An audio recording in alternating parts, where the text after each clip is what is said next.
श्री सिद्धांत सरस्वती विजयते गौरी गोष्ठीपति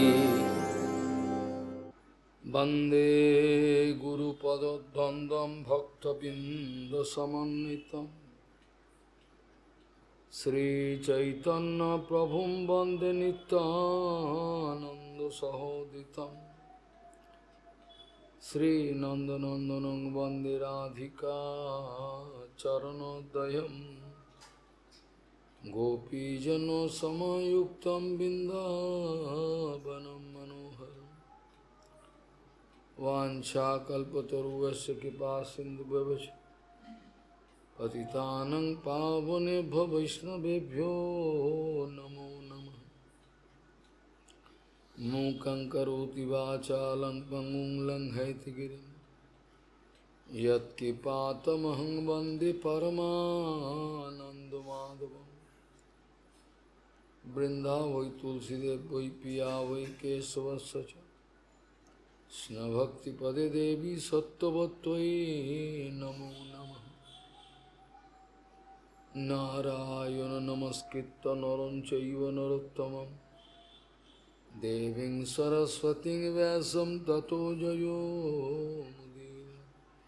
संकीर्तने कृष्ण कथोपदेशे गौरीयपत्रस्य प्रकाशने च सदानुरक्तो गुरुभक्तियुक्तो भक्तिप्रमोदाक्ष जगोद्वरुन् ध्येयं सदा परिभवग्नमभिष्टदोहं तीर्थास्पदं शिवविरिञ्चनुतं शरण्यं भीत्तात्तिहं पनुतपाल्भवद्दिपूतं वन्दे महापुरुषते चरुणारविन्दं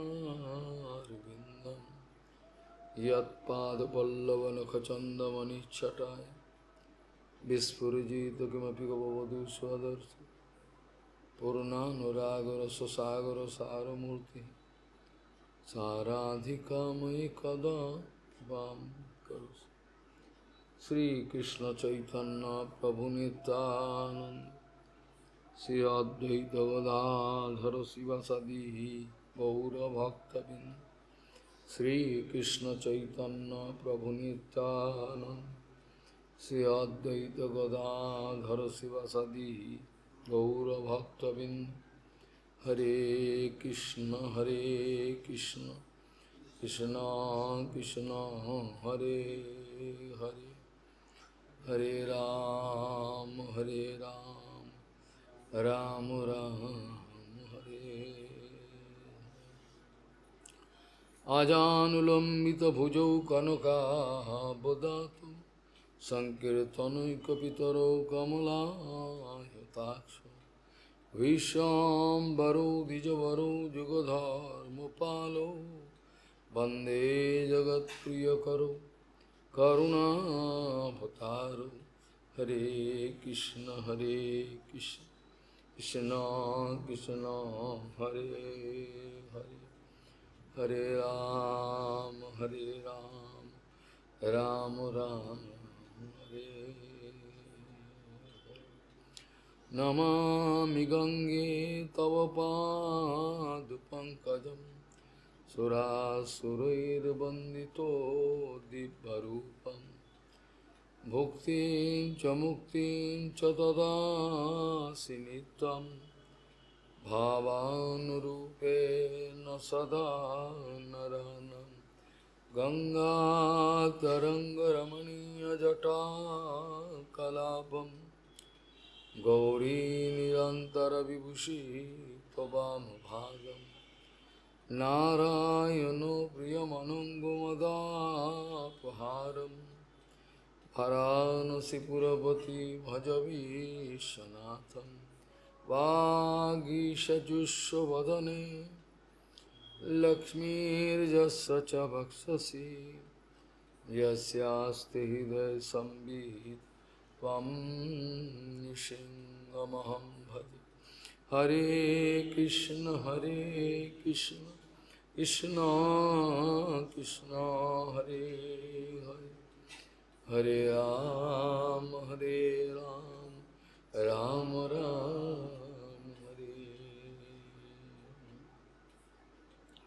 अनादि निधनम ब्रह्म शब्द तत्व यदक्षरम निवर्तते अर्थभावेन प्रक्रिया जगतो यतः।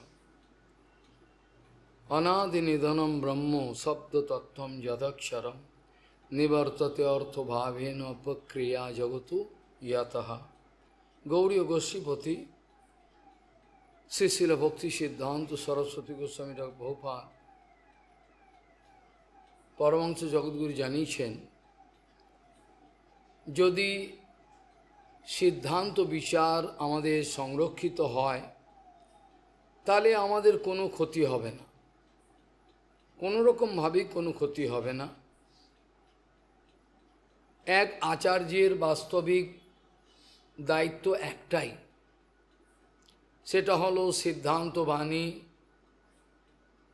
সিদ্ধান্ত বাণী বৈভবকে সংরক্ষণ করা। প্রত্যেক আচার্যের বাস্তবিক যারা আচার্য, সত্যিকারের যারা আচার্য, তাদের প্রত্যেকেরই একটাই কর্তব্য, সেটা হচ্ছে পরম্পরাক্রমে প্রাপ্ত এই যে ধন সম্পত্তি, আমাদের বাণী বৈভব ধন সম্পত্তি, এটাকে সঠিকভাবে সংরক্ষণ করা, শুধু সংরক্ষণ নয়, এটাকে প্রপাগেট করা, উপযুক্ত আধার খুঁজে তাদের মধ্যে রেখে এটাকে সংরক্ষণ করা, এটা তাদের কর্তব্য। কারণ আমাদের সম্প্রদায়ের যদি বাণী বৈভব সংরক্ষিত হয় যে কোনোভাবে, তাহলে বাদবাকি জিনিস অনায়াসেই চলবে। যেখানে সিদ্ধান্তের সংরক্ষণ হয় না সেখানে সর্বাঙ্গীনভাবে বিপর্যয় অনিবার্য হবেই হবে। কাউর ক্ষমতা নেই এটা আটকাবে। বাকি অনেক বৈভব আছে, টাকা পয়সা কামিনী কাঞ্চন হো হো হা হা সবই চলবে, কিন্তু বাকি সারবস্তু সমস্ত হারিয়ে যাবে। চোরাবালিতে যেমন বা রাখলে পরে যে যত ছটপট করে সে তত তাড়াতাড়ি চোরাবালির তলায় গলিয়ে যায়। মায়ার প্রভাবে আমাদের এই অবস্থাটা পৌঁছেছে বর্তমানে। সমগ্র পৃথিবীতেই এখন অনাচার, অত্যাচার, ব্যভিচার, কোনো মতেই একে বাঁচানো, একটা আউট অফ কন্ট্রোল, এখন আমাদের নাগালের বাইরে চলে গেছে। তথাপি আমরা কেবল আশা রেখেছি এই কারণে, কারণ প্রভুপাদ আমাদের জানিয়েছেন ভক্তিবিনোদ ধারা কখনো একেবারেই অবরুদ্ধ হবে না, কোনো জায়গা দিয়ে প্রভাবিত হবে, কিন্তু সেই জায়গাগুলো কি জায়গা, কি এমন বিশেষ আছে সেখানে যেখান দিয়ে বাণী বৈভবের যে সম্পত্তি, বাণী বৈভব মানেই সম্পত্তি, যেগুলো প্রবাহিত হবে নিরবচ্ছিন্নভাবে, যাতে করে জগতের মঙ্গল হবে, সমস্ত লোক প্রাণ ফিরে পাবে। প্রাণ আছে যার সেহেতু প্রচার, যেখানে শরণাগতি বলে কোনো কথা নেই, গুরুবর্গের আচরণ আদর্শকে সামনে রেখে চলবার কোনো ইচ্ছা নাই, সেখানে কোনো রকমভাবে সে আদর্শ সংরক্ষিত হতে পারে না, কোনো রকমভাবে সে সংরক্ষিত হতে পারবে না বৈভব। শ্রীলা সচ্চিদানন্দ ভক্তিবিনোদ ঠাকুর জানিয়েছেন, যেসব বড় বড় সংস্থাগুলো, মঠ মন্দির আদি, এগুলো সব সংগঠিত হচ্ছে, সেগুলো রজস্তম প্রকৃতির ব্যক্তিগণের দ্বারা সংগঠিত। কোনো ভজন সংস্থা যদি থাকে, সেখানে কোনো আদর্শময়ী আচার, কোনো আদর্শ প্রচারিত হতে পারে না, বরং সেখানে পতিত ব্যক্তিগণের, কপট ব্যক্তিগণের যেসব আচরণ দেখা যায়, ব্যভিচার পরিলক্ষিত হয়, তাতে সমাজের লোক তার আমাদের এই সংস্থার মাথাতে, আচার্যের মাথাতে নিষ্ঠিবন থুতু ফেলেন। কারণ এর দ্বারা সমাজে আদর্শ আচার আদর্শ স্থাপন তো দূরের কথা, বরঞ্চ এই ব্যভিচারী বদ্ধ জীবগণের দ্বারা যেসব লক্ষণগুলো সমাজের লোক প্রমাণ পায়, তারা তাতে ঘৃণা প্রকাশ করে, তারা আমাদের সম্মান দিতে রাজি নয়। যদিও সবাই একই গোয়ালের গরু এরম বলা যায় না, তথাপি কিছু করার নেই, একের জন্য অপরের অপমান অপদস্থ হতেই হবে। এই জন্য সাধু সাবধান এই কথা আমাদের গুরুবর্গ শিখিয়েছেন। হয়তো কোনো অন্যায় করিনি, কিন্তু এমন কোনো আচরণ আমি করতে পারবো না যাতে কেউ আমি অন্যায় না করলেও সন্দেহ করতে পারে। এরম আচরণও করার অধিকার আমার নাই। যেহেতু আমাকে একটা আসনে বসতে হচ্ছে আপনাদের আদেশে, কোনোভাবেই আমি এমন কিছু করতে পারবো না যাতে করে আমি অন্যায় না করলেও আমাকে কেউ সন্দেহ করতে পারে, এরকম ধরনের কথা আমি করতে পারবো না। কারণ তা করলে পরে যদি কোনো বদ্ধজীব সন্দেহ করে তার বিপর্যয় ডেকে আনে, সেখানে সর্বনাশ। শ্রীল প্রভুপাদ তার মায়ের সদৃশ্য বড় দিদি যখন লাইব্রেরিতে না বলে উঠেছিলেন, গুরুপাদ পদ্ম শ্রীমুখে নিজে বলেছিলেন যে আমি নিচে কোনো কাজ করছিলাম, হঠাৎ প্রভুপাদ চিৎকার করছেন, কেউ কি নেই, কেউ কি নেই, কী ব্যাপার? আমি ছুটে গেলাম, গিয়ে দেখলাম ওরা পূর্বাশ্রমের মায়ের সদৃশ্য দিদি ভক্তিবিনোদ ঠাকুরের পূর্বের তিনি প্রবেশ করেছেন। তিনি কোনো কথা বলতে রাজি না, তিনি চিৎকার করছেন। আমরা এই বংশের নাম লিখিয়েছি, সেই জন্য আমাদেরও সাবধান থাকা দরকার। যেখানে শ্রী চৈতন্য মহাপ্রভু ছোট হরিদাসকে শাস্তি দিয়ে আমাদেরকে বোঝালেন কিভাবে সংকীর্তন করতে হয়, শব্দের অনুশীলন, কিভাবে রায় রামানন্দ মহাশয়কে তিনি অতি আদরের সঙ্গে অনুমোদন করলেন, এই সব শিক্ষাগুলো আমাদের জীবনে অপরিবর্তনীয়ভাবে কোনো রকম ইনট্যাক্ট ওয়েতে আমাদের জীবনে আসা দরকার। যে আলোচনাটা বর্তমানে করার বিশেষ আগ্রহ এই প্রসঙ্গ এখন আছে, এটা হলো অনাদি নিধনম ব্রহ্ম শব্দতত্ত্বম যদক্ষরম। শব্দতত্ত্ব যেটা অক্ষররূপী ব্রহ্ম, অক্ষররূপী স্বয়ং ব্রহ্ম, আমার সেই অক্ষররূপী শব্দব্রহ্ম থেকে আমাদের এই জগৎ উৎপত্তি হয়েছে। বাস্তবিক কথা বলতে গেলে জগতের যা কিছু নিয়ন্ত্রিত হচ্ছে, সমগ্র জগতে, সমস্ত জগতে না সমস্ত ব্রহ্মাণ্ডে যেখানে যত নিয়ন্ত্রিত হচ্ছে, নিয়ন্ত্রণ চলছে, সবই এই শব্দের দ্বারা। কিন্তু বিশেষ করে যখন আমরা অপ্রাকৃত রাজ্যের ভজনের জন্য আসব, তখন কিছু বিশেষ কথা এসে যায়। কারণ তারা নিয়ন্ত্রিত হচ্ছে জড় শব্দের দ্বারা, আর আমরা গুরু বৈষ্ণবের আদেশে অপ্রাকৃত শব্দব্রহ্মের দ্বারা নিয়ন্ত্রিত হতে চাই। অবশ্য চাই না, ফেলে দিলাম, সেটা আলাদা। চরিত্র খারাপ করলাম, সব কিছু খারাপ করে ফেললাম, সেটা আলাদা। এই জন্য গৌরকিশোর বাবাজি মহারাজ চিৎকার করে বলছেন, বেশি সাধুগুরি দেখিও না, আমি চিনি তোমাকে, বেশি সাধুগুরি দেখিও না, তুমি কত বড় সাধু আমি চিনি তোমাকে। গৌরকিশোর বাবা চিৎকার করছেন, কারণ তিনি সম্প্রদায়ের শুদ্ধতা বজায় রাখতে চান। এই তার দোষ। তার দোষ এই, তিনি যে এত কঠোর কথা বলছেন, তার পেছনে একটাই কারণ, তিনি সাম্প্রদায়িক বিপর্যয়, অপমান, অপদস্থ আমাদের যে সম্প্রদায়ের, এগুলো তিনি সহ্য করতে রাজি না। এই জন্য তিনি বলছেন, বেশি সাধুগুরু দেখিও না, আমি চিনি তোমাকে। শব্দের দ্বারা নিয়ন্ত্রিত হচ্ছে সমগ্র জগৎ। অপ্রাকৃত শব্দের দ্বারা আমরা নিয়ন্ত্রিত হব বলে সংকল্প নিয়েছিলাম, এখন সংকল্প নিয়ে যদি বিপদে চলে যায় সেটা আলাদা। সংকল্প নিয়েছিলাম যে আমরা অপ্রাকৃত শব্দের দ্বারা নিয়ন্ত্রিত হব। সেই শব্দ অপ্রাকৃত গুরু বৈষ্ণবের মাধ্যমে আমাদের কাছে এসে পৌঁছেছে। আমরা নিজে থেকে কোনো এঁচড়ে পাকা ভাব দেখাতে পারবো না।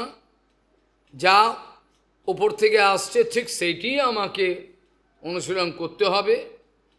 আমরা শব্দবাদী, ব্যাসদেব শব্দবাদী ছিলেন, ব্যাসদেব শব্দবাদী ছিলেন, আমরা সবাই শব্দবাদী।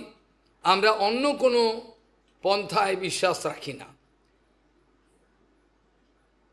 যেখানে বেদান্ত সূত্রে বলছেন, লাস্টে একেবারে সমস্ত বেদান্ত সূত্রের শেষেতে অনাবৃতি শব্দাৎ, অনাবৃতি শব্দাৎ এই দুবার বলে এখানে আমাদের কনফার্মেশন করছেন, দৃঢ়তার সঙ্গে বলছেন অনাবৃতি শব্দাৎ। অনাবৃতি শব্দার মানে হলো, এর মধ্যে জোর দেওয়া হয়েছে শব্দের অনুশীলনের দ্বারা আমরা আমাদের জন্ম মরণের যে চক্কর মালা, অবশ্য আমাদের অনুভব নেই, আমরা সেই পর্যন্তও পৌঁছাতে পারিনি যে একটা অনুভব যে জন্ম মরণের মালা থেকে বাঁচ হয়, এইটুকুও কমন সেন্স আমাদের নাই।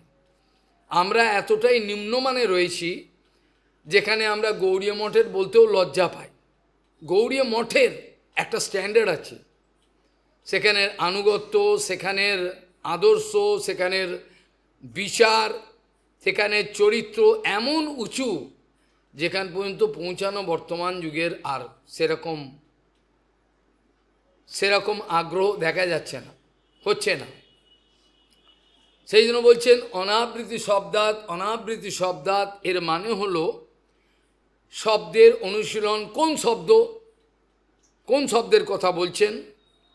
ভগবত নাম শব্দের কথাই বলা হচ্ছে নিশ্চয়ই, অন্য কোনো জড় শব্দের কথা নিশ্চয়ই বলা হচ্ছে না, এত বোকা কেউ নেই। সেই জন্য শব্দের অনুশীলনের দ্বারা, যেটা শ্রী চৈতন্য মহাপ্রভু দেখিয়েছেন, যেখানে সামান্যতম ভুলটাকেও মহাপ্রভু মেনে নিলেন না, শাস্তি দিলেন। ছোট হরিদাস কি এমন করেছে এটা সহজিয়ারা বলছেন, মহাপ্রভু মেনে নিলেন না। এটা আমাদের আদর্শ স্থাপন করার জন্য কতটা সাবধান, কতটা অ্যাকিউরেসি, কতটা পবিত্রতা আমাদের মধ্যে থাকলে তবে আমরা সাহস করে শব্দের অনুশীলনে এসেছি। তা নাহলে বাড়ি চলে গিয়ে আমরা আমাদের গৃহস্থ জীবনযাপন করতাম। কেন, মন তো চঞ্চল আছেই, আমরা তো অস্বীকার করতে পারছি না। সেখানে থাকলে বরঞ্চ অপরাধ হতো না, বিভিন্ন রকমের ব্যভিচার হতো না, এটা অনেক ভালো হতো। কিন্তু সাম্প্রদায়িক বাণী বৈভবকে সংরক্ষণ করবার জন্য মহাপ্রভু স্বরূপ গোসাই যেসব বিচার দেখিয়েছেন সেগুলো বর্তমান যুগে সুদূর পড়াও, এখন স্বপ্নে ভাবা যায়। যে আচার্যের, যে ব্যক্তির, যে ভক্তের, যে আচার্যের ক্রিয়াকর্ম, এমনকি আমি যে বড় হনুমান, আমারও ক্রিয়াকর্ম যদি স্বরূপ গোসাইয়ের দ্বারা অনুমোদিত না হয়ে থাকে, তাহলে একটা শব্দ আমার বলার অধিকার নাই, একটা শব্দ আমার বলবার অধিকার থাকবে না, সেই তেজ থাকবে না, সেই তেজ থাকবে না। যেমন একটা ম্যাচেস সেখানে যেমন ড্যাম্প হয়ে গেলে ঠক ঠক মারো আগুন জ্বলে। আজকে ইংরেজি কথা তো বলছিলাম, এরকম ধরনের কথা আমরা শুনতে চাই না, আমাদের সময় নাই, আমাদের সময় নাই এসব কথা। আমরা লেকচার শুনতে চাই না, আমরা লেকচার শুনবো না, আমরা এমন কিছু শুনবো যেটা আচরণের দ্বারা পুষ্ট, যেটাতে কোনো ভেজাল থাকবে না, তবেই গৌরাঙ্গ মহাপ্রভু আমাদেরকে অনুমোদন করবেন, নিত্যানন্দ নেবেন। নাহলে পথের ভিখিরি হলে জন্ম জন্ম কাটাতে হবে, কোনো লাভ হবে।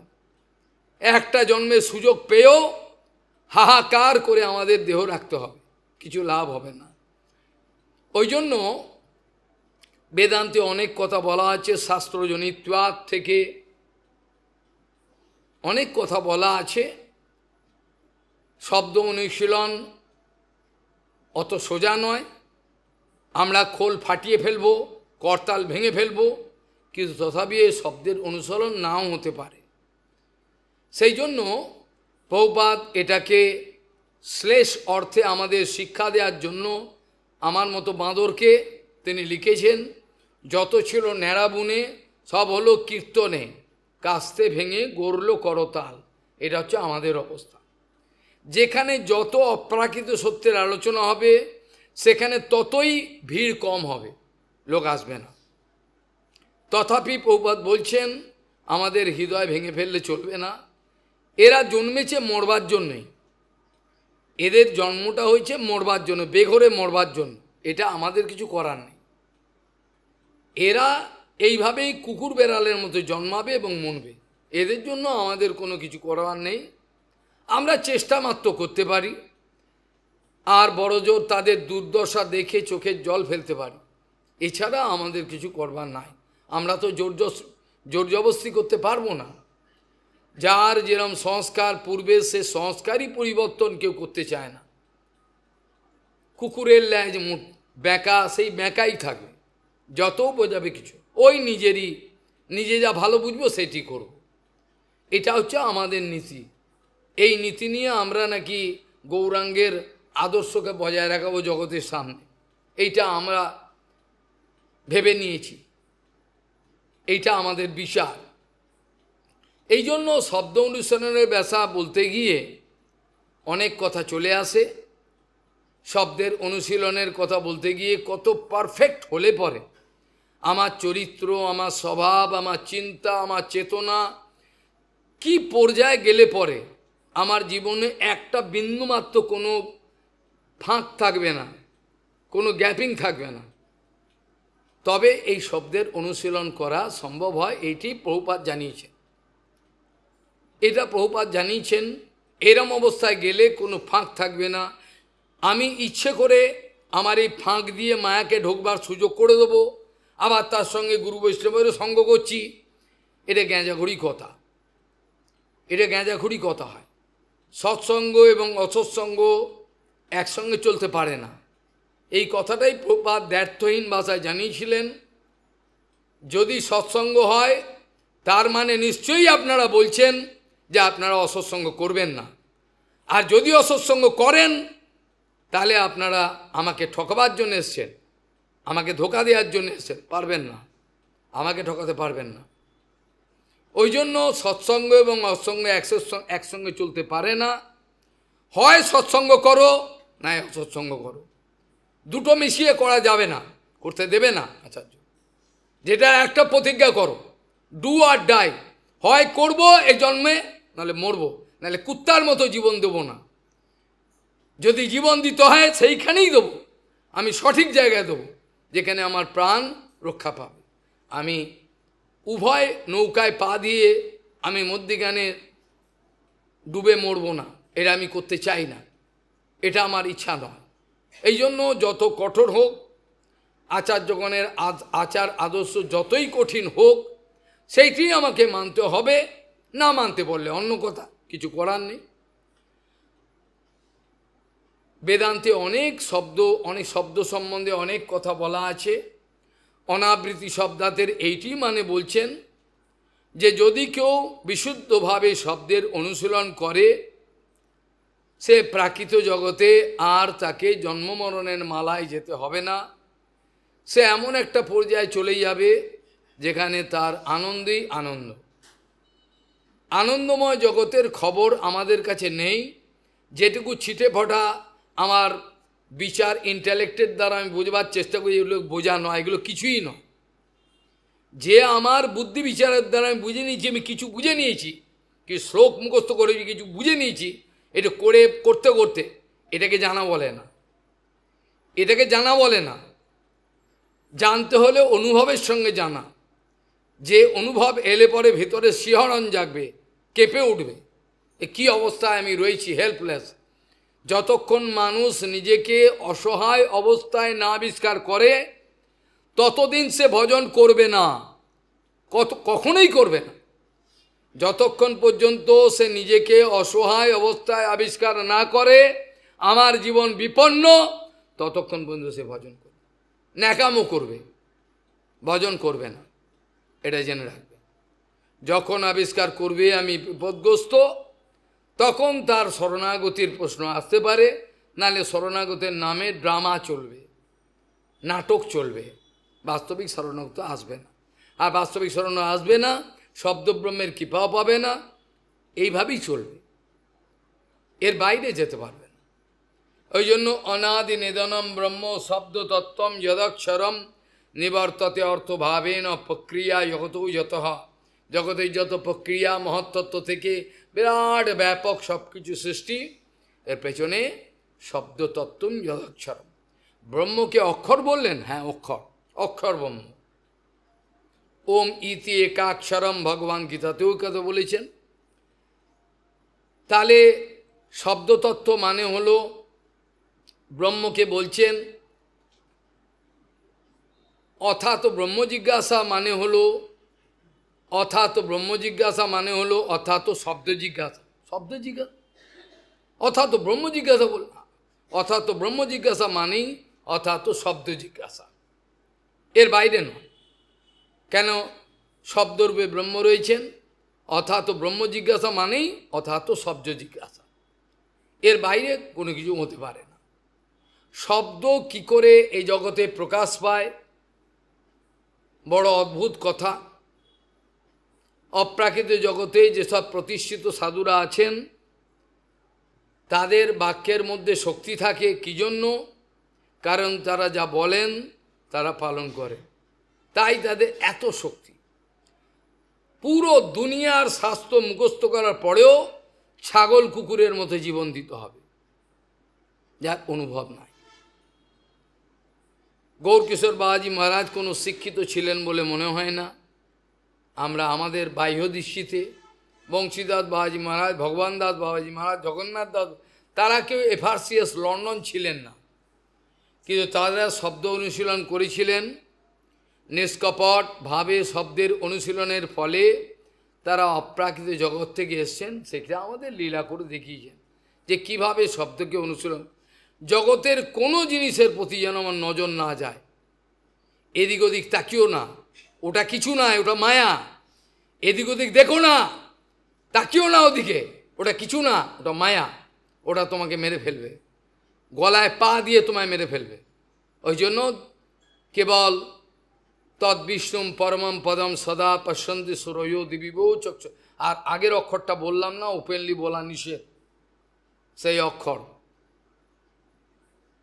সেখানে বলছেন যে সব মহাপুরুষরা নিরন্তর সেই ভগবান জগন্নাথকে দেখতে পাচ্ছেন, এত পরিষ্কার যে ক্যামেরা দিয়ে আসবে না, ওখানে গিয়েও তুমি দর্শন করতে পারবে না। তারা সবসময় চোখ চেয়ে দর্শন করছে, তাদের চোখ বুঝতেও হয় না। এই অবস্থায় তারা নিরন্তর দেখছেন ভগবানকে। তৎ বিষ্ণুম পরমম পদম, তাদের দর্শন ক্রিয়ার মধ্যে কোনো ছেদ নাই, তাদের দর্শন ক্রিয়ার মধ্যে কোনো ছেদ নাই, অর্থাৎ নিরন্তর দর্শন হচ্ছে। যে দর্শন ক্রিয়ার মধ্যে আধ ঘন্টা দর্শন করলাম, তারপর 2 ঘন্টা বাদ গেল, আবার পরে 1 ঘন্টা করলাম, এইটুকু নিরন্তর দর্শন বলে না। ভজনে নিরন্তর্য তখন আসে কাউ শেখারই আগ্রহ নেই। কার আছে বলে একটা লোক দেখান পুরো জগতে, সত্যিকারের গুরুবর্গের যে শিক্ষা পাওয়া গেছে, এটা কার কোনো পাত্রই নেই যার মধ্যে রাখা যায়। একটা পাত্র জগতে শূন্য, যার মধ্যে এই পাত্র রেখে দিলে পরবর্তীতে কেউ পেতে পারে। যেটা সুখদেব গোস্বামীকে ব্যাসদেব গোস্বামী ভাগবত রস রেখেছিলেন, ভাগবত রস রেখেছিলেন, এবং এই আশা নিয়ে রেখেছিলেন যে এই একমাত্র এমন পাত্র যিনি অপরকে বিতরণ করবার ক্ষমতা রাখে, এর দ্বারা জগতের হিতসাধন হতে পারে। সেই জন্য এই পাত্রের মধ্যে তিনি এই রস, ভাগবত রস রেখেছিলেন। আজকে আলোচনা হচ্ছিল ভাগবত মহিমা প্রসঙ্গে, সেখানে বিশেষভাবে আমি ভক্তগণের দৃষ্টি আকর্ষণ করছিলাম একটা বিশেষ ব্যাপারের প্রতি। সেখানে সনকাদি ঋষি, যেখানে সনন্দন সুমত কুমার, যারা চতুর্শন আছেন, তারা ভক্তিদেবীর যে ভক্তিদেবীকে খণ্ডিত করছেন জগতের অসুরগণ, এটা একটা সুন্দর একটা দার্শনিক বিচার। সেখানে ভক্তিদেবী নারদজিকে অনুরোধ করেছিলেন, আমি বিস্তৃত কথায় যাব না। মূল কথাটা হলো এই, নারদজি মহারাজ চতুষ্সনের সঙ্গে যখন দেখা হয়েছিল, বললেন আমার আকাশবাণী হয়েছিল একটা সৎকর্মের অনুষ্ঠান করতে, যাতে জ্ঞান আর বৈরাগ্যের এই অসুস্থতা কেটে যায়। এবং সেই সৎকর্মটা কি আমি বুঝতে পারি, আমি বিচার করছি। আসলে নারদজি সবই জানেন, এটা একটা লীলা করে দেখালেন, যেটা অর্জুন বোকা বেনে দেখালেন, আমাদের কিছু জানেন না, পরীক্ষিত মা ব্যাকবনে দেখালেন। এগুলো আমাদের শিক্ষার জন্য এগুলো করে। সেখানে বিশেষ কথা এই, চতুষ্সন নারদজিকে বললেন যে দেখো, তোমাকে এত চিন্তাতুর দেখাচ্ছে কেন, কি ব্যাপার খুলে বলো। সেটা দেখা হয়েছিল বদ্রী বিশালে। নারদজি হতবাক হয়ে বিভিন্ন তীর্থে সাধুগণকে জিজ্ঞাসা করছে, লীলা করছেন যে এই সৎকর্ম বলেছিল এটা কি, কি সেই সৎকর্ম। সেটার উত্তর পেলেন বাস্তবিক পক্ষে বদ্রী বিশালে। চতুষ্সন দেখছেন নারদজি দৌড়ে যাচ্ছে, তাকে দাঁড় করালেন। কুতস চিন্তাতুর ভবান, কি জন্য তোমাকে এত চিন্তাতুর দেখা যাচ্ছে, কি হয়েছে তা বললেন। তখন তারা বললেন এই সৎকর্ম আগে থেকেই খোলা ছিল, সবাই এটার খবর রাখে না। এই সৎকর্ম হলো অপ্রাকৃত ভাগবত কথার কীর্তন করা, এইটাই করতে হবে। যেখানে বিশেষ কথাটা, যার জন্য এই কথা উত্থাপন, এটা হলো এই যে চতুষ্সন যখন আনন্দময় তট, গঙ্গার তীরে হরিদ্বারে আনন্দ তট নামে যে জায়গায় কথা বলতে আরম্ভ করবেন, খবর চারিদিকে ছড়িয়ে গেল, ব্রহ্মলোক থেকে এলাম শব্দ অনুশীলন, সব শব্দ অনুশীলন ছড়িয়ে গেল। এখন চতুষ্সন প্রথমেই হরিকথা বলতে আরম্ভ করেছেন, প্রথমে ভাগবতের মহিমা কীর্তন করছেন। নারদজি মহারাজ প্রধান শ্রোতার আসনে বসে রয়েছেন, প্রধান শ্রোতা।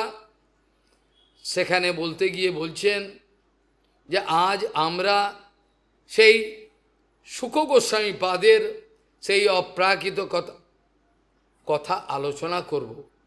কেন, তার সুখদেব গোস্বামী কথা বলার কি দরকার?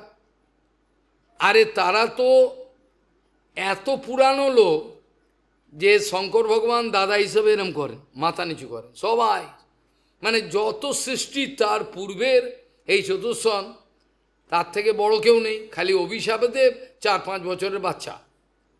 কিন্তু তারা সম্মান দিতে জানেন। চতুষ্সন কিন্তু সুখদেব গোস্বামীর কথা নাও বলতে পারতেন, এমনি কথা বলতে পারতেন। সেখানে দেখালাম দৃষ্টি আগুন, দেখ দেখ কি অবস্থা। চতুষ্সন রয়েছেন, তার কত বয়স অনাদিকাল ধরে, কথার কথা বললাম অনাদিকাল বিশালত্ব বোঝাবার জন্য, তাদের একটা বয়সেরও লিমিট আছে। যাই হোক, এখন উনি সুখদেব গোস্বামী যে এত বড় কথাকার, অর্থাৎ শ্রবণম কীর্তনম বিষ্ণুস্মরণম পাদ সেবনম, যতগুলো নববিধা ভক্তি আছে তার মধ্যে সুখদেব গোস্বামীকে এই কথার আচার্য হিসেবে মেনে নিয়েছেন সবাই। এমন কেউ নেই, এবার যে আমি মানব না, এমন কেউ নেই জগতে, কোনো ঋষিমণিও নেই, কেউ নেই। ব্যাসদেব যে সাক্ষাৎ ভাগবত যার মাধ্যমে প্রকাশিত হলো, তিনিও অস্বীকার করেন নাই। তারে শ্রবণ ভক্তির আচার্যর পদে চিরকালের আদর্শ রেখে চলেছেন কে? সুখদেব গোস্বামী। এর ওপরে আর কেউ নেই।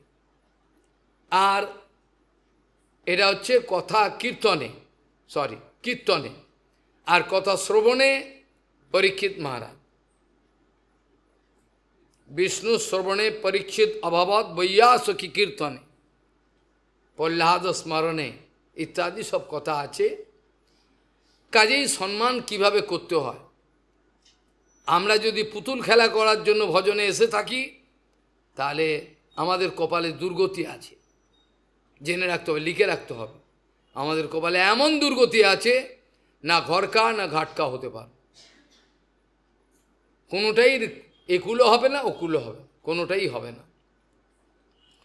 তাহলে এখানে বলতে গিয়ে বলছেন অনাদিকাল ধরে শব্দতত্ত্ব রয়েছে, আর এই শব্দই আমাদের সৃষ্টির মূল কারণ, আর ভগবৎ প্রাপ্তির কারণও আমাদের এই শব্দ অনুশীলন। কিন্তু এই শব্দ আমার মধ্যে প্রকাশিত হবে না, আমার মধ্যে হবে না, যেহেতু আমি দূষিত, কন্টামিনেটেড, আমার বিভিন্ন কাম আছে, পূর্বের বিভিন্ন রকম খারাপ কর্ম আছে, সেগুলোর দ্বারা দূষিত আমি, এইগুলো আমি পরিষ্কার করতে পারছি না। যতক্ষণ আমি পরিষ্কার করতে না পারবো, শব্দের অনুশীলন আমার সামনে প্রকাশিত হবে না। প্রভুপাদ স্ফোটবাদ, শব্দের স্ফোটবাদ সম্বন্ধে অনেক আলোচনা করেছেন। এগুলো বিস্তর গম্ভীর বিষয়, এগুলো কোন ছেলেখেলা আলোচনা নয়। কিভাবে একটা শব্দ অপ্রাকৃতিক জগতের বা প্রাকৃতিক জগতেরও যদি হয়, কিভাবে শব্দটা আমি বলছি, কিন্তু এই শব্দটা একটা একটা করে অক্ষরই আমার বলবার ক্ষমতা আছে। আমি তো কখনো একসঙ্গে বলতে পারবো না। বলতে পারবো কি? আমার যে কোনো শব্দ উচ্চারণ করো কিভাবে, এটা আমাকে তো ধীরে ধীরে উচ্চারণ করতে হবে।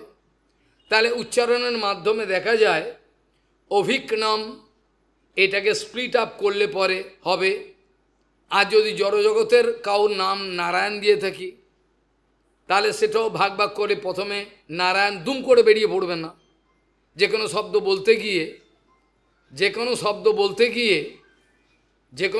বলতে গিয়ে প্রথমে একটা অক্ষর, যেমন অয়ন, অয়ন, অয়ন, হ্যাঁ, এইভাবে একটা একটা করে শব্দ আমার জিহ্বায় উচ্চারিত হবে। আর সেই শব্দগুলোর সমন্বয় হয়ে কি করে আমার হৃদয়েতে শব্দের অর্থবোধ ক্রিয়েট করবে, এর গভীর রহস্য। এই শব্দগুলো যে আমি উচ্চারণ করলাম, শব্দগুলোর উচ্চারণ একটা একটা অক্ষর আমি বলে ফেললাম, কিন্তু এগুলো কিভাবে সমষ্টিগতভাবে আমার ভেতরে অর্থের একটা উদ্বোধন করবে, এটার মানে এটা কি করে হয়। এই স্ফোটবাদের গভীর বিচার, বিরাট বিজ্ঞান ভিত্তিক। আমাদের এখানেও এগুলো কিছু আলোচনার বিষয় হবে, যেখানে জীব গোস্বামীপাদ পর্যন্ত হরিনামামৃত ব্যাকরণ লিখতে গিয়ে প্রথমেই বলছেন নারায়ণোদ্ভূত অয়ম বর্ণক্রম। এই বর্ণক্রমগুলো অ, আ, ক, খ, এগুলো নারায়ণ থেকে এসছে। এগুলো কি করে এলো, এগুলো অর্থবোধ কি করে হলো ভগবান জানেন। অপূর্ব এইসব রহস্য। আর অপ্রাকৃত শব্দব্রহ্মের অনুশীলনের যে রহস্য, এটা বংশীদাস বাবাজি মহারাজ জানেন। গৌরকিশোর যারা লেখাপড়া জানে না, আমি লেখাপড়া জানতে চাই না, আমি মূর্খ হতে চাই তাদের মতো। তারা মূর্খ নয় আসলে, ওই জন্য তাদের মতো মূর্খ। জগতের লোক বলছে মূর্খ, আমার মূর্খ হয়ে যদি সুবিধা হয় আমি মূর্খ হব, ভগবানকে পেয়ে যাব। আমার তো অত ল্যাই নাড়ার দরকার নেই, যদি পেয়ে যাই। আর যদি গুরু বৈষ্ণবের কৃপাতে সে হরিদ্বার, সেই কাশী বিশ্বনাথ থেকে মায়াবাদী যে এলো, এসে পরমহংস বাবাজি মহারাজের কৃপাতে সে শব্দ অনুশীলনের এত উন্নতি লাভ করল যে পরে পরমহংস বাবা তাকে বললেন, যখন যে আসবে এখানে কিছু জানতে, কিছু তর্ক বিতর্ক, আপনাকেই এগুলো উত্তর দিতে হবে। তিনি তো মায়াবাদী ছিলেন, তিনি তো অপ্রাকৃত শব্দের অনুশীলন করেননি, মায়াবাদ কি মানেই না। তাহলে তিনি কি করে এই পরমহংস বাবার কৃপা নিয়ে এই গদ্রমে কি করে তার মধ্যে এত ক্ষমতা, এত তাড়াতাড়ি, তার কারণ সে ছিল নিষ্কপট, আমরা কপট। এই একটাই কারণে আমরা ঠকে যাচ্ছি, যে সে ছিল নিষ্কপট। সে হতে পারে মায়াবাদী, সে কেঁদে পড়েছে, আমি ভুল হয়ে গেছে আমার সব কিছু, আপনি বাঁচান। তখন সে অপ্রাকৃত শব্দের অনুশীলন করে একেই সে বেদ বেদান্ত জানতো, এখন জানবার পর আসল যে গৌড়ীয় পর অর্থ সেগুলো ভেতরে জানতে পারলো।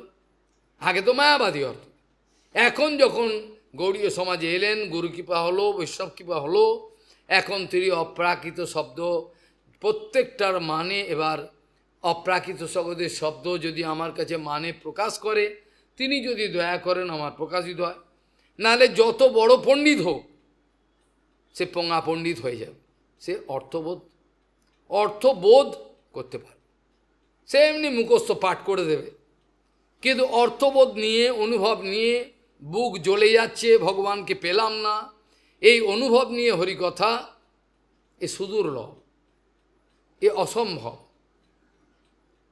যতক্ষণ আমরা এইগুলো অনুভব না করি ততক্ষণ আমাদের এই অনুশীলন কি ফল দিতে পারে? ফল তো দিতে চাইছে, কিন্তু কি ফল দিতে পারে? কপটতার ফল, কপটতা, কিছু লাভ নেই, কিছুই হবে না, বাস্তবিক কোনো লাভ হবে না। ওই জন্য সমস্ত সাহারা, সমস্ত সহায় সম্বল ছেড়ে যদি আমি যতক্ষণ পর্যন্ত না আমি শরণাগত হই, কোনো লাভ হবে না। আমার যত সহায় সম্বল সব লাথি মেরে দিলাম, সব সব আমার অধঃপতনের মূল হয়ে দাঁড়াবে, কাউ সাহায্য চাই না, একমাত্র প্রভুপাদের কৃপাতেই আমার সব হয়ে যাবে, এই বিশ্বাসটা থাকা চাই। খাওয়ার অভাব হবে না, পড়ার অভাব হবে না, কোনো জায়গায় চাইতে যাওয়ার দরকার হবে না, এমনি এমনি সব চালাবে, এই বিশ্বাসটা থাকলে হয়। ভগবান যাকে প্রেরণা দেবেন সেই দিয়ে যাবে, যাকে প্রেরণা দেবেন না চলে যা, চলে যা, চলে যা, যাকে প্রেরণা দেবেন দিয়ে দেবে। এটি তো ব্যাদ বলেছিল, ব্যাদ কি বলল? যাকে প্রেরণা দিচ্ছেন সেই দিয়ে যাচ্ছে, অভাব কিছু নেই। কিন্তু এটা তো সবার বিশ্বাস হবে না, সবার করা সম্ভব না। সেই জন্য বলছেন অনাদি নিধনম ব্রহ্ম শব্দতত্ত্ব এটা পরিষ্কার করে দিল। যদ অক্ষরম নিবর্ততে অর্থভাবেন প্রক্রিয়া জগতে, জগতের যত প্রক্রিয়া প্রাকৃত অপ্রাকৃত সবই শব্দের দ্বারা, খালি অপ্রাকৃত জগৎ অপ্রাকৃত শব্দের দ্বারা নিয়ন্ত্রিত, প্রাকৃতিক জগৎ প্রাকৃতিক শব্দের দ্বারা, এই পার্থক্য মাত্র। তো রূপ গোস্বামীপাদ এই কথা বললেন, জীব গোস্বামীপাদ ব্যাকরণের প্রথমেই বললেন নারায়ণোদ্ভূত অয়ম বর্ণক্রম। প্রত্যেকটাই একটা গভীর চিন্তা করার প্রয়োজন আছে। আমরা আলোচনা প্রসঙ্গে বিগত দিনে দেখছিলাম, এখানে ভগবান বলছেন যে তুমি সব কিছু ছেড়ে দাও, ছেড়ে দিয়ে আমার স্মরণে চলে আসো। তস্মাৎ ত্বম উদ্ধব উৎসৃজ্য চৌদনাম প্রতিচৌদনাম প্রবৃত্তিঞ্চ নিবৃত্তিঞ্চ শ্রোতব্যম শ্রুতমেব চ মাম একমেব শরণমাত্মনম সর্বদেহিনাম ইয়াহি সর্বাত্মভাবেন ময়া স্বা হি অকুতো ভয়ঃ। তুমি যদি একান্তভাবে নির্ভীক হতে চাও, তাহলে যা কিছু এতদিন পর্যন্ত শ্রুতি স্মৃতি প্রবৃত্তি নিবি সবই আছে, আমিই বলেছি, অধিকার ভেদে যার যেরম অবস্থা সে গ্রহণ করেছে। তবে তোমাকে আমি ভালোবাসি, তুমি আমার একান্ত আপনজন, আমার দাস তুমি বলো, তুমি আবার বন্ধু, সহায় সুহৃদ, এই জন্য তোমাকেই যাবেন। এখন আমি অত্যন্ত গুপ্ত কথা যেটা সেটা তোমাকে জানাবো। সেটা বলতে গিয়ে বলছেন তিনি সর্বতভাবে তুমি আমার স্মরণে চলে আসো। যত কিছু প্রেরণা শ্রুতি স্মৃতি প্রবৃত্তি নিবৃত্তি শ্রোতব্য বিষয় আশ্রুত অলরেডি হার্ড, যেগুলো শুনেছ সমস্ত তুমি এখন for the time being close করো, এবং আমি বলছি তুমি সর্বতভাবে তুমি আমার স্মরণে চলে আসো, তা তোমার সব হবে, সমস্ত কিছু হয়ে যাবে সমাধান। সর্বদেহীর শরণ্য আমি যে পরমাত্মা, আমার শরণ্য, তাহলে তুমি আমার দ্বারা তোমার সকল ভয় অপসারিত হয়ে যাবে। এখন আমাদের প্রশ্ন আসবে, ভয়ের কথা বললেন কেন? কিসের ভয়? আরে বাবা, উদ্ধবজি মহারাজ ভক্ত ভগবানের, ভক্তের আবার ভয় কি? কিসের ভয়? কোথা থেকে ভয়ের কথা এলো? ভয়ম দ্বিতীয় বিনিবিশত সাত ঈশাত অপতস্ব বিপর্যয় শ্রুতি তন্ময়া অত আভয়ত্বম ভক্তৈক এইসম গুরুদেব তাত্মা। কোথা থেকে ভয় এলো বলছেন? ভয় কেন হবে? উদ্ধবজি তো ভক্ত, তো তার আবার ভয় কি? তার তো আমরা ভয় পেয়ে যাব। বলে কথাটা বোঝা গেল না। উদ্ধবজিকে ভগবান বলতে চাইছেন যে এইগুলো শ্রুতি স্মৃতি যেগুলো বলা রয়েছে, এইসব আদেশগুলো উল্লঙ্ঘন করলে পরে আমি কোনো রিয়াকশানের ভাগী হব কি না? আপনি যে বলছেন এগুলো ছেড়ে দিন, ছেড়ে দাও, সব ছেড়ে দাও, যদি ছেড়ে দিয়ে আমি এর একটা ধাক্কা পাই, তখন বেদ বেদান্ত শ্রুতি এগুলো সব লেখা আছে, এগুলো সব ছেড়ে দেবো, এতে আমার কোনো বিক্রিয়া আসতে পারে, তো এই ধরনের একটা ভয় তোমার মধ্যে জাগরুক হতে পারে, সেই ভয়ের কথা বল। যে ভয় সংসার ভয়, নিশ্চিত পরিমাণে উদ্ধবজি মহারাজকে সেই ভয়ের কথা বলেন না। সংশয় থেকে একটা যে ভয় উৎপত্তি হচ্ছে, সেই ভয়ের কথা। তোমার কোনো ভয় নেই, যেটা গীতাতে ভগবান অর্জুনকে বলেছেন, সর্বধর্মাণম পরিত্যাজ্য মাম একম শরণম ভজ অহম ত্বম সর্ব পাপেভ্য মোক্ষয়িষ্যামি মা শুচ। অর্জুন প্রশ্ন তুলতে পারে, আরে শাস্ত্রে লেখা রয়েছে সেগুলো ফেলে দেবো, আর শাস্ত্রের কথা মানতে হবে? বল, তোমাকে কিচ্ছু করতে হবে, তুমি খাবি আমার শরণাগত, বাকি আমি তোমাকে গাইড করব। এইটা আমাদের ভজন রাজ্যের মূল মন্ত্র, এটি আমরা কাঁচকলা, এটি মানি না। কোনো কিছু বাহাদুরি পার দরকার নেই, খালি শরণাগত, কাউর ওপর নির্ভর করতে হবে না। যে পারবে সেই ভজন জীবনে সাকসেসফুল হবে, বাকি কেউ পারবে না, কেউ না। সে যত বড় র্যাঙ্কে সে থাকুক, কিচ্ছু করতে, কাঁচকলা কিচ্ছু করতে পারবে না। এখানে উদ্ধবজি মহারাজকে এ কথা বলাতে যে তুমি আমার শরণাগত হও, একমাত্র সর্বদেহীর মধ্যে অন্তর্যামী পরমাত্মা রূপে আমি রয়েছি, আর এই পরমাত্মাই ব্রহ্মাণ্ডের সব কিছু নিয়ন্ত্রণ করে, সব কিছু যা কিছু। এখন উদ্ধবজি মহারাজের মধ্যে স্বাভাবিকভাবে প্রশ্ন আসছে যে সংশয় শৃণ্যত বাচম তবো যোগেশ্বরেশ্বর। আমি জানি তুমি যোগেশ্বর নয়, যোগেশ্বরেশ্বর। যত যোগেশ্বর আছে জগতে, শঙ্কর থেকে আরম্ভ করে যারাই আছে, এই যোগেশ্বরের স্বর, তাদের ঈশ্বর তুমি। তোমার শক্তিতে, তোমার কৃপাতে ওরা ক্ষমতা লাভ করে তাদের যোগেশ্বর উপাধি লাভ করেছে। এরা যে যোগেশ্বর উপাধি লাভ করেছে, এটা এই জন্য লাভ করেছে যে তোমার কৃপাতে তারা। তো তুমি যোগেশ্বর নও, তুমি যোগেশ্বর যারা আছে প্রত্যেকের তুমি হচ্ছে মালিক, তুমি আদি যোগেশ্বরেশ্বর। আমার তোমার প্রতি কোনো সন্দেহ নাই, কিন্তু বর্তমানে তুমি যে একটা কথা বললে, এতক্ষণ ধরে অনেক কথা বললে, এটা করতে হবে উদ্ধব, এটা করতে হবে, যদি এটা না পারো এটা করো, সবই তো শুনলাম, কিন্তু শেষের কথাটা যেটা বললে, সেটাতে বেদ বেদান্ত এগুলো উপেক্ষা করব? এর দ্বারা আমার কোনো প্রক্রিয়া, আমার কোনো রিয়াকশান, আমার কোনো লাভ করতে হবে না, একটা সংশয় আসছে। সেই জন্য উদ্ধবজি বলছেন, সংশয় শৃণ্যত বাচম তবো যোগেশ্বরেশ্বর ন নিবর্তত আত্মস্থ যেন ব্রহ্মতি মে মনঃ। আমি হৃদয় বিচার করছি, কিন্তু কিছুতেই আমার সমাধান আসছে না। তো তুমি যদি দয়া করে আমায় বুঝিয়ে না দাও, আমি তো বুঝতে পারবো না। এটা লীলা করছেন, ইচ্ছা করে লীলা করছেন। ভগবান বলছেন, দেখো, স এস জীব প্রবড় প্রসূতি প্রায়েণ ঘোষেণ গুহাম প্রবিষ্ট মনোময়ম সূক্ষ্ম উপেত্ত রূপম মাত্রা সরোবর্ণ ইতি স্থবিষ্ট। স এব জীব বিবর প্রসূতি প্রাণেন ঘোষেণ গুহাম প্রবিষ্ট। এই যে জীবজগৎ দেখছো, আমি প্রত্যেক জীবের মধ্যে প্রবিষ্ট হয়েছি জীবাত্মা রূপে। হ্যাঁ, জীবাত্মা রূপে কি বলে? আপনি তো পরমাত্মা। ভগবান বলছেন হ্যাঁ এটাও সত্য, আমি পরমাত্মা, আবার জীবাত্মা আমি। কেন? বলে আপনার শক্তি থেকে তো আপনি এসছেন, জীবশক্তি থেকে জীব এসছে। কোথেকে এসছে? জীবশক্তি তো, চিৎশক্তি, জীবশক্তি আর মহাশক্তি সবই তো আপনার থেকে এসছে। আর বেদান্ত এরা বলছেন শক্তি শক্তি মতো রবে। তো আমি বললে তো কোনো অসুবিধে নেই, আমি জীবাত্মা রূপে প্রত্যেকের ভেতরে রয়েছি, এটা তো ভুল কথা নয়। কেন শক্তি শক্তি মতো রবে? যদিও জীবাত্মাকেই আমি ভগবান বলে এই কথা বলছেন, প্রবিষ্ট হয়েছেন তো ভগবানে, ভগবানের শক্তি থেকে জীব এসছে।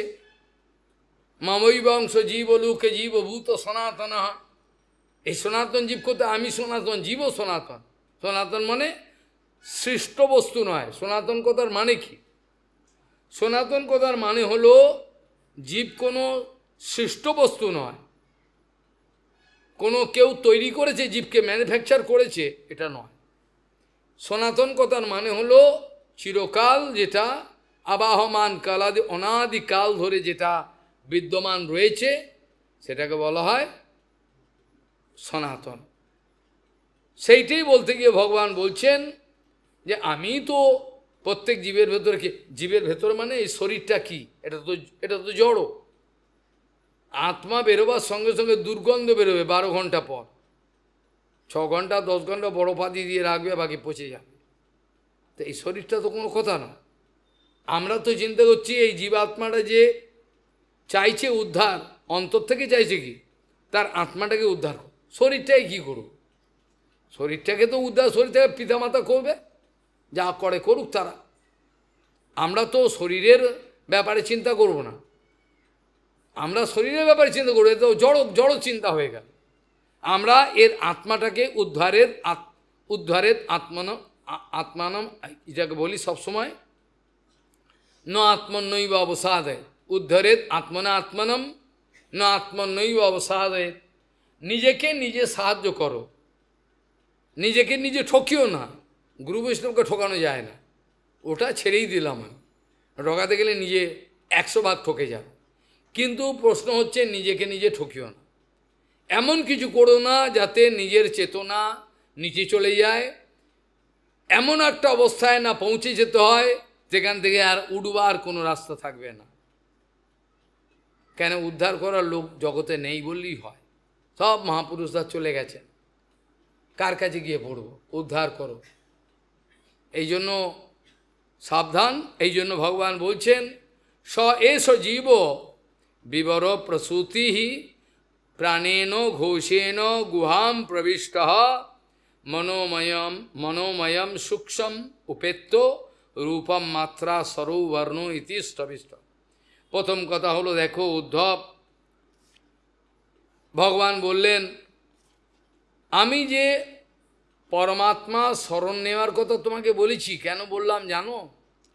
আমি যে পরমাত্মা শরণ নিতে তোমাকে বলেছি, কারণ তিনি জীবরূপে দেহস্থ আধারের মধ্যে অনেক চক্র আছে, এই চক্রের মধ্যে আবির্ভাব হন।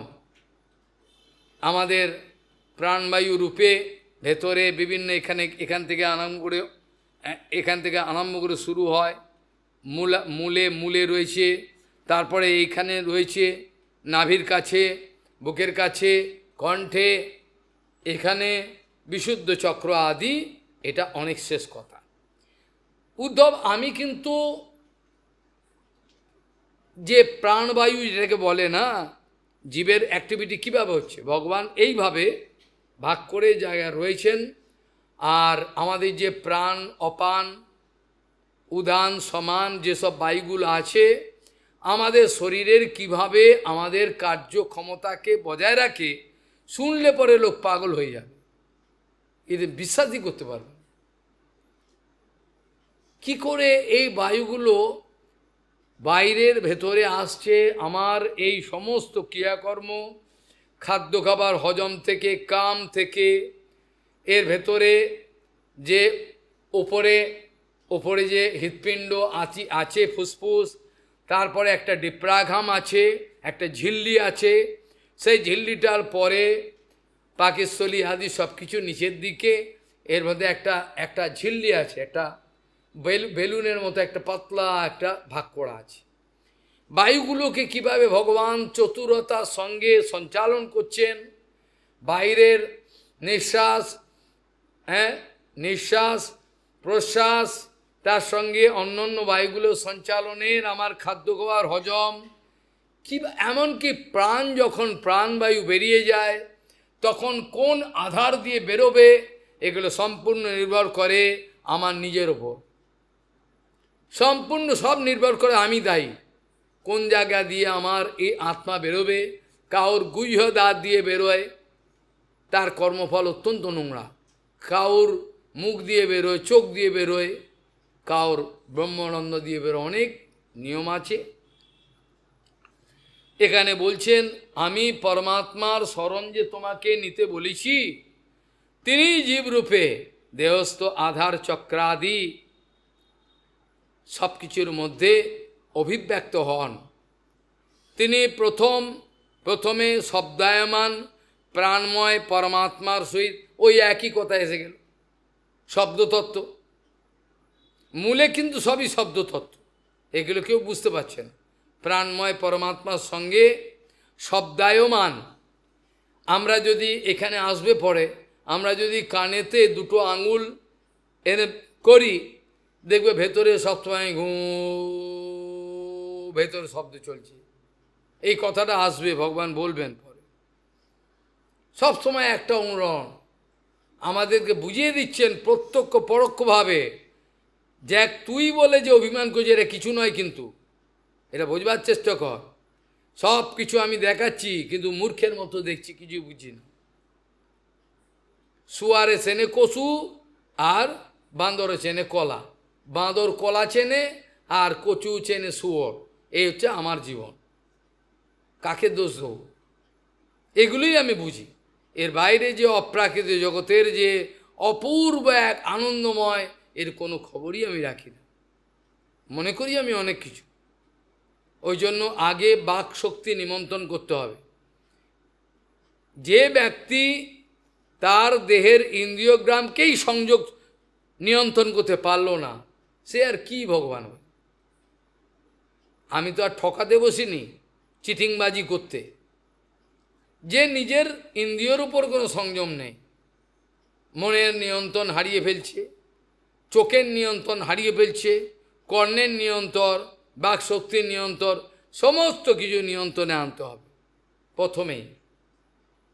অকাজে অনর্গল বাজে বক বক বক, আর থাম থাম, বন্ধ কর, আজে বাজে কথা কে শুনতে যায়? সব শুনে কি হবে? সব সময় আজে বাজে কথা মুখ দিয়ে উচ্চারণ করে আমার নিজের সর্বনাশ আপনি নিবে গেলেন। শব্দ অনুশীলন অপ্রাকৃত কোনোদিন হবে না। এভাবে বাচ বেগম, ক্রোধ বেগম, জিহ্বা বেগম, উদরপস্ত বেগম, এগুলো সব গল্প কথা।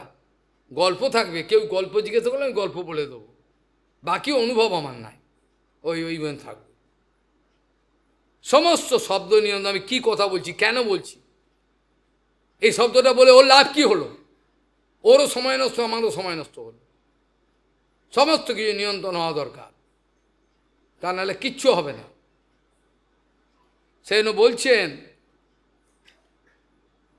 তিনি প্রথমে বৈজ্ঞানিকরা এটা পরীক্ষা করে বলছেন, এটা লেটেস্ট একটা রিসার্চ, তাও 15-20 বছরের আগে হয়ে গেল। তারা প্রমাণ পেয়েছেন একটা নিম্ন কম্পনের, তারা প্রমাণ পেয়েছেন নাসার বৈজ্ঞানিকরা, একটা নিম্ন কম্পনের একটা শব্দ থেকে এই জগৎ নাকি সৃষ্টি হয়েছে। নিম্ন কম্পন, আমাদের শাস্ত্র তাই বলে। ভগবানের বংশীধ্বনি, এটা ওঙ্কার রূপে গেছে, এটা থেকে এসেছে, এর একই কথা বল। এতদিন এ নিয়ে অনেক বিতর্ক হলো, কেউ জানতে পারলো না কি করে সৃষ্টি হলো। আর শক্তি এবং পদার্থ যে একে অপরের বিনিময় করতে পারে, এটা তো প্রমাণ আছেই আমাদের। বিজ্ঞানও এটা স্বীকার করেছে, এটা তো স্বীকার করেছে।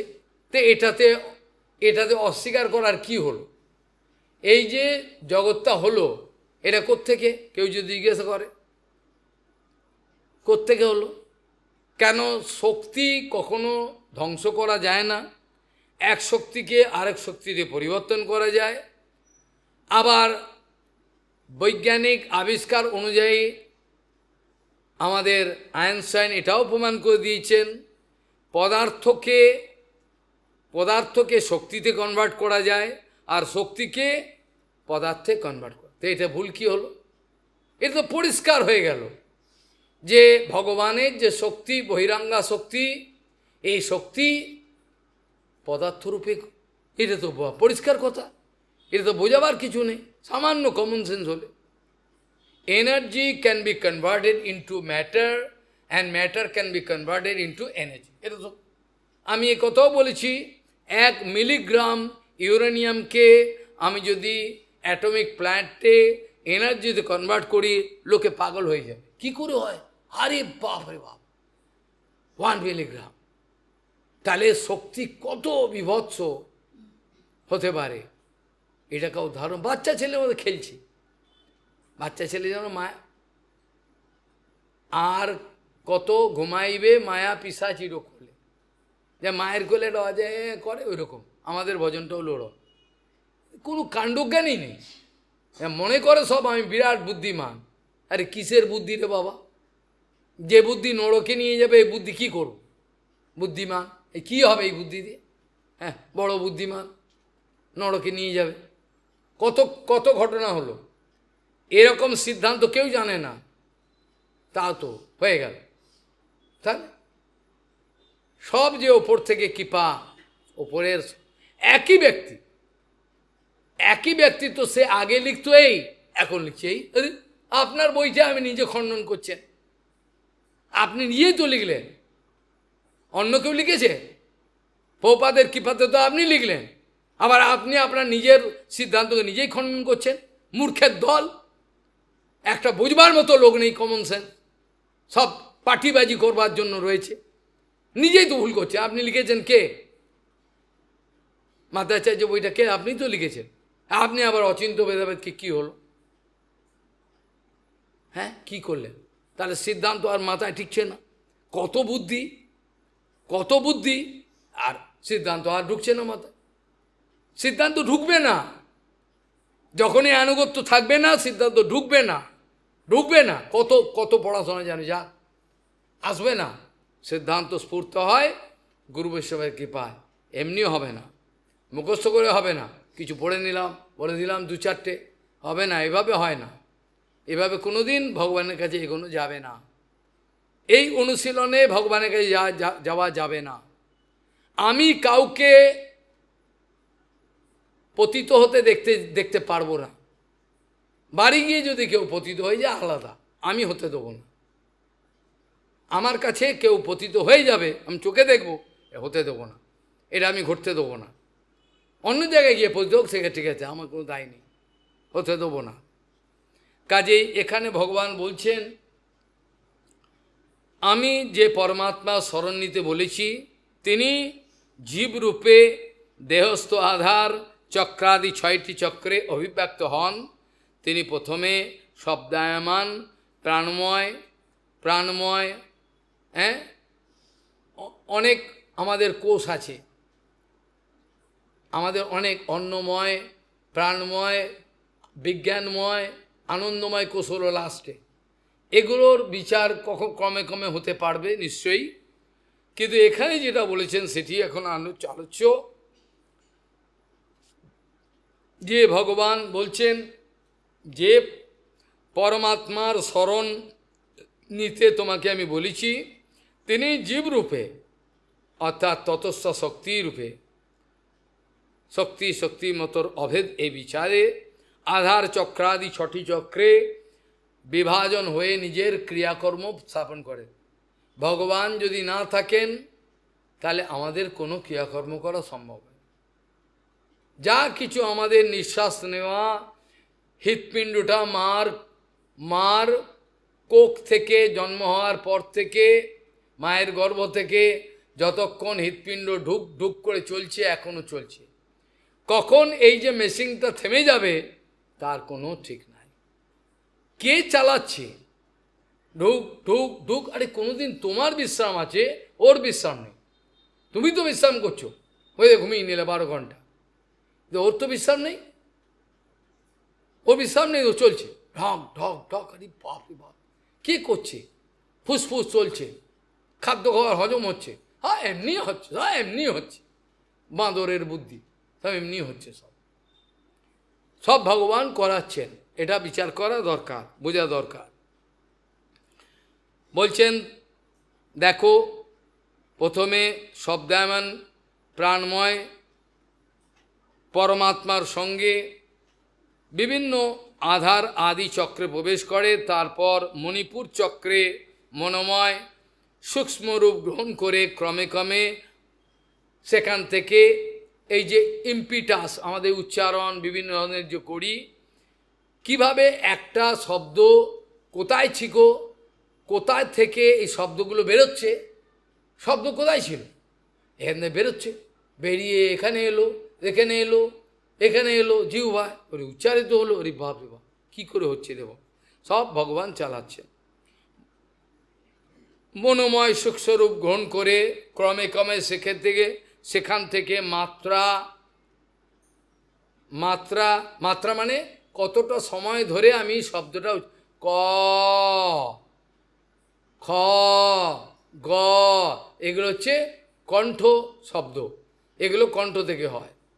আবার কিছু কণ্ঠতালু আছে, কণ্ঠ অষ্ট আছে, এগুলো সব বিভিন্ন ধরনের শব্দের, সব কিছু বিজ্ঞান ভিত্তিক, সব ভগবান অপূর্বভাবে একটা বিন্যাস করে কিভাবে চলছে রে বাবা। কেউ ভাবলে বাচালের মতো সময় নষ্ট করছি আমরা জীবনে, কত গম্ভীর অমৃত লুকিয়ে রয়েছে, ভাববার কোনো সময় নেই। মায়াদেবী মশগুল রেখে দিয়েছে। সেখানে বলছেন ক্রমে ক্রমে মাত্রা, মাত্রা মানে কতটা সময় ধরে আমি সেই শব্দটা উচ্চারণ করব। সংস্কৃততে এটা বিরাট একটা, সব শব্দতে, শুধু সংস্কৃত নয়, মাত্রা উচ্চারণের ভুল হয়ে গেলেই মানে বদলে যাবে, বোঝা গেল? যদি উচ্চারণের মাত্রার এদিক ওদিক হয়ে যায় তাহলে সেটা শব্দ বিভ্রংশ হয়ে যাবে। যেই জন্য তোতলা লোক যারা, তারা শব্দ বলতে পারে না, তাদের যে মাত্রার শব্দ যখন যেটা বলা দরকার এটা বলতে পারে না, যেহেতু তাদের জিভ ভারী তোতলা। যে উদাহরণটা আমি আগেও বলেছিলাম, বৃত্তাসুরকে মেরে ফেলবে ইন্দ্র, সেটা হতে দেবে না। বৃত্তাসুর যেন ইন্দ্রকে মারে, এই ইচ্ছেটা রয়েছে তার বাবা, অর্থাৎ ত্রষ্টা, তার নন্দন ত্রাষ্ট।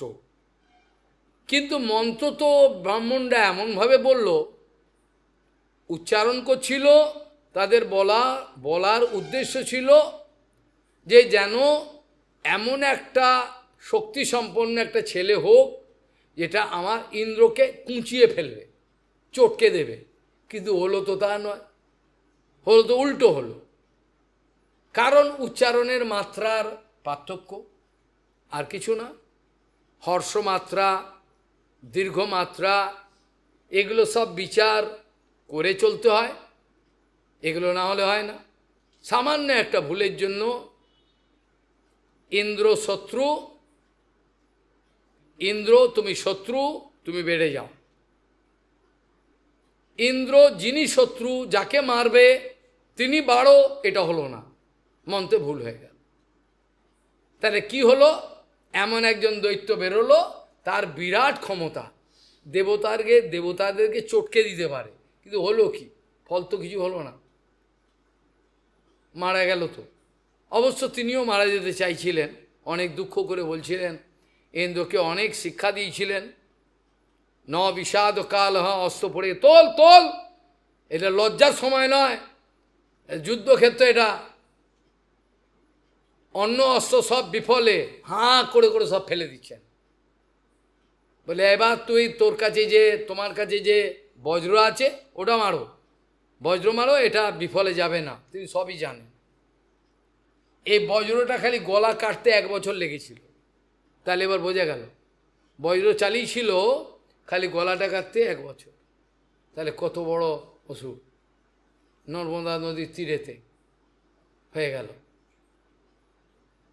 তাহলে এখানে কত শিক্ষা দিলেন। ইনি তো বলেছিলেন ভগবান আমি তোমার কাছেই যেতে চাই। ইন্দ্রকে বলছে মার মার মার, ওই বজ্র মার, এখন বজ্র আমাকে মার। ভগবানকে বলছেন আমার তোমার চরণ দেখবার ইচ্ছা হচ্ছে আমার, আর এখানে কি করবো এখানে থেকে, এই জন্য দুঃখ করে বলছেন। আগেও বলেছিলাম এইভাবে ভগবান বলছেন মনঃ অরবিন্দ আকশোদ্দীক্ষেতাম, তোমাকে দেখবার চেষ্টা করছি। কত বড় কথা। এবার ভগবান বলছেন তুমি কথাটা বুঝতে পারলে না তো, যে কিভাবে এই মাত্রা স্বর বর্ণাত্মক বেদ রূপে প্রকাশ পেয়ে থাকে।